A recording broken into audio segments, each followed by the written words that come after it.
rahmatullahi ta'ala wa barakatu. Masu kallon wannan tasha a faɗin duniya nan nake muku sallama irin ta addinin musulunci. Assalamu alaikum wa rahmatullahi ta'ala wa barakatu. Sunana coach Munzali Ali Sadiq Kofar Mazugal.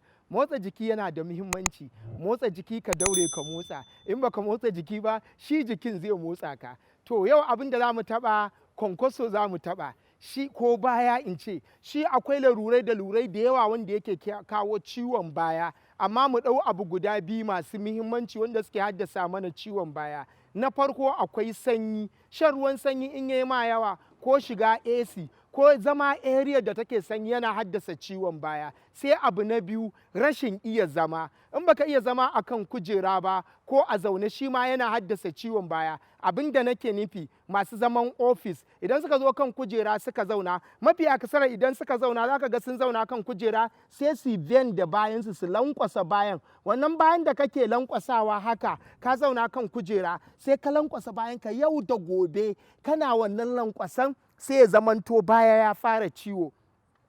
Idan kuka duba iyayenmu da kakanninmu shekara 60-70, da wahala ka ji mahaifiya ta ce ba ta ciwon baya. Ita me yake yawan mata? Wanke-wanke, goge-goge, tuka tuwo. Wannan lankwashe-lankwashen da suke yi za ka ga yana haddasa musu. To wani motsa jiki za ka yi domin ka samu wannan lafiyar ba tare da ka sha magani ba? Akwai motsa jiki da yawa, za mu ɗau guda 2 zuwa 3. Sai kuma wata hikima, duk dabba mai cin nama mai kafa 4 tana motsa jikinta ta motsa baya don jin daɗin lafiya. Yawancin zaki, damusa, kare, mage duk da kwankwaso suke kama nama. Ma'ana ba da hannu ba, sai sun takure kwankwason suke zuwa suke afka nama. Amma idan bayan yana ciwo ba za su iya ba. Kai ma akwai ayyuka da yawa da ba za ka iya ba. Wani motsi za mu ɗau wannan. Tsaya min akan ɗan yatsanka.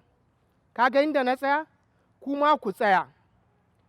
Sai ku yi ƙasa da hannunku, sai ku yi ƙozo inda zaki yake, damusa take, kare na yi, mage. Tsaya min akan ɗan yatsanka sai kai ƙozo da bayanka. Zan ƙirga guda 10. 1, 2, 3. Sai ka tsaya kan ɗan yatsanka sosai. 4,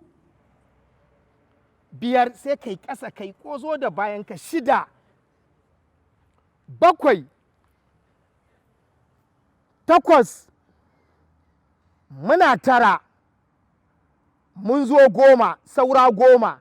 1, 2, 3, 4, 5, 6, 7, 8. Daure mu gama da kai 9.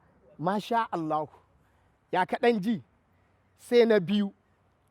Ɗan buɗa min ƙafarka mai gida. Ka buɗa? Na ga yara nan kowa ya buɗe ƙafarsu. To buɗe. Yanzu kwankwason za mu ƙara taɓawa a hankali. Abinda maganar da nake faɗa ita za ku bi. To ku ɗan sunkuya. Zan ce waje, kun ga ɗaya ko? Zan ce ciki, kaga 2 kenan? Zan taɓa ƙafa, zan ce 3. Zan ɗago in ce 4, sai ka lankwasa mun. Kun shirya? To, za mu fara. Bismillah. Waje, ciki, ƙafa. 1, waje, ciki, ƙafa. 2, waje, ciki, ƙafa. 3, waje, ciki, ƙafa. 4, waje, ciki, ƙafa. 5, waje, ciki, ƙafa. 6, waje, ciki, ƙafa.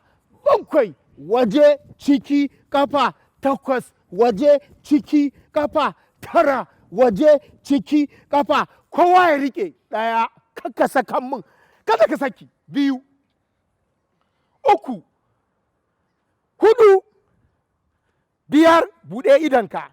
6, 7, 8, 9, 10. Sai ku ɗago.